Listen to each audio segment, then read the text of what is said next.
Hello everyone, CSIR CRRI JSA steno 2025 की आपको पता ही है फाइनल आंसर की आ चुकी है। ठीक है। और आपने अपने नंबर भी मुझे कमेंट में बताए हैं, जो मैंने वीडियो बनाई है उसके कमेंट में आपने अपने नंबर भी बताए हैं। पर कुछ बच्चों के मुझे डाउट लग रहे हैं नंबर को देखकर, और जो कुछ बच्चे मेरे को ग्राउंड रिपोर्ट पर भी मिले हैं, तो उनसे भी मैंने पूछा है। तो एक बच्चा तो ऐसा मिला मुझे, वो बता रहा है कि मेरे 300 से प्लस नंबर आए हैं। मैंने कहा 300 से प्लस कैसे आए भाई, जब 300 का ही पेपर था आपका। ठीक है। तो कुछ ही ये ऐसी गलती हुई हैं जो बच्चों ने, जो आपने नेगेटिव मार्किंग जो करी है ना, कुछ बच्चों ने, सिर्फ जो कुछ बच्चों ने नेगेटिव मार्किंग करी है ना, वो गलत करी है। ठीक है। तो मैं आज उसको बताने वाला हूँ कि नेगेटिव मार्किंग का आखिर मेथड है क्या। ठीक है। कुछ बच्चों को पता ही नहीं है नेगेटिव मार्किंग है क्या। कुछ ने ऐसा करा है, जो उसमें स्कीम दे रखी थी कि आपको जो 100 क्वेश्चन थे तो आपको 3 से गुणा करना था, तो 300 का आपका पेपर था।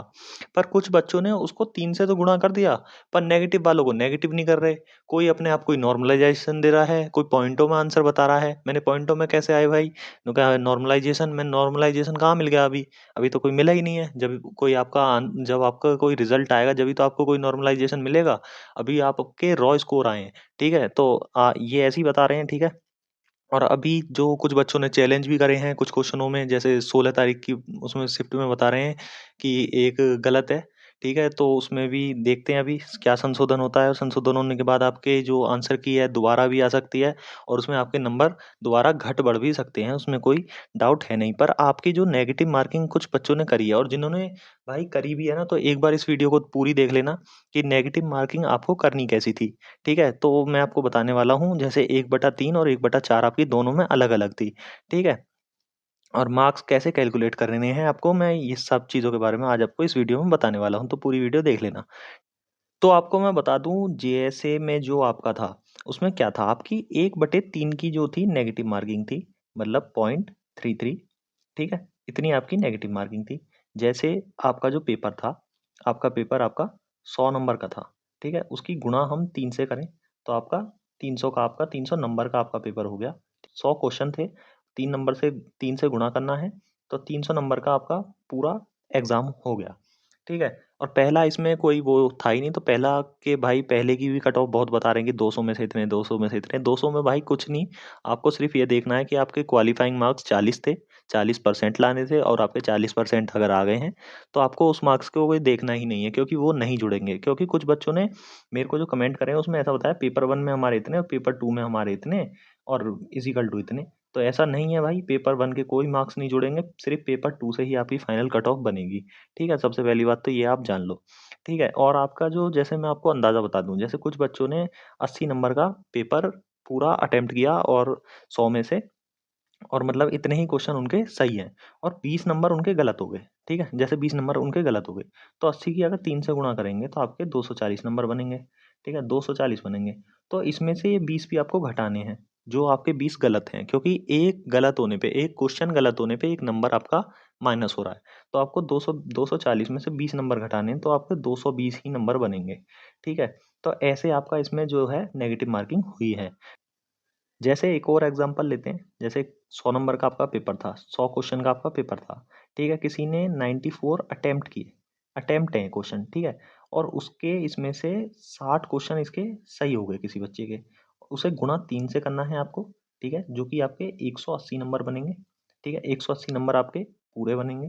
ठीक है। और अगर इसमें से ही, ठीक है, आपके 34 नंबर अगर गलत हैं, 34 क्वेश्चन आपके गलत हो गए, तो एक क्वेश्चन का आपको एक नेगेटिव कर देना है। तो इसमें से ही आपको 34 नंबर भी घटा देने हैं। ठीक है। तो आपके 146 नंबर बनेंगे। ठीक है। तो ये ऐसे आपको इसका जो नॉर्मलाइजेशन करना था जीएसए का, इसका 1/3 का ऐसे करना था। मैंने आपको 2 एग्जांपल दे दिए हैं।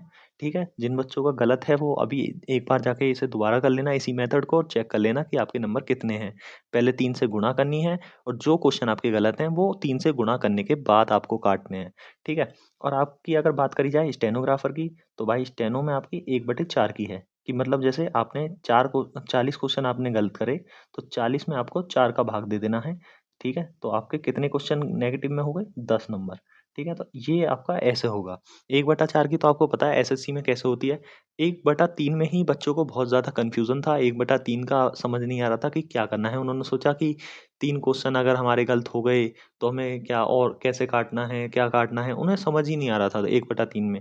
तो वो मैंने इसको आपको थोड़ा डीपली बताया, बाकी 1/4 का तो सिंपल है, 4 क्वेश्चन गलत हो गए और आपको 1 नंबर वैसे ही काट लेना है। मतलब मैंने सीधी कही है, जितने क्वेश्चन आपके गलत हैं, उन्हें 4 से आपको डिवाइड कर लेना है, इसमें कोई दिक्कत नहीं है, ठीक है? और कुछ बच्चों का ऐसे भी है कि उनको भाई नॉर्मलाइज़ेशन मिल गया है अभी से, तो भाई नॉर्मलाइज़ेशन अभी किसी को नहीं मिला है, ठीक है? तो अपने नॉर्मलाइज़ेशन में ऐड मत करो कि हमारे 10 नंबर मिल गए, हमको 5 नंबर मिल गए, ठीक है? तो ऐसा कुछ नहीं है। नॉर्मलाइज़ेशन का अगर आपको देखना है तो सीएसआईआर की जो ऑफ़िशियल वेबसाइट है सीआरआरआई की, उसमें पहले ही नोटिस दे दिया था कि आपका नॉर्मलाइज़ेशन कैसे होगा।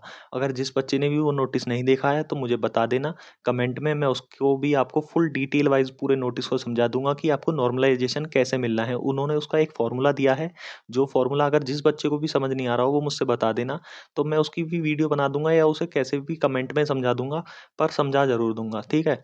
और भी अगर इससे रिलेटेड कोई डाउट हो, कोई टाइपिंग का हो, कुछ भी हो, तो मुझसे आप कमेंट में पूछ सकते हैं।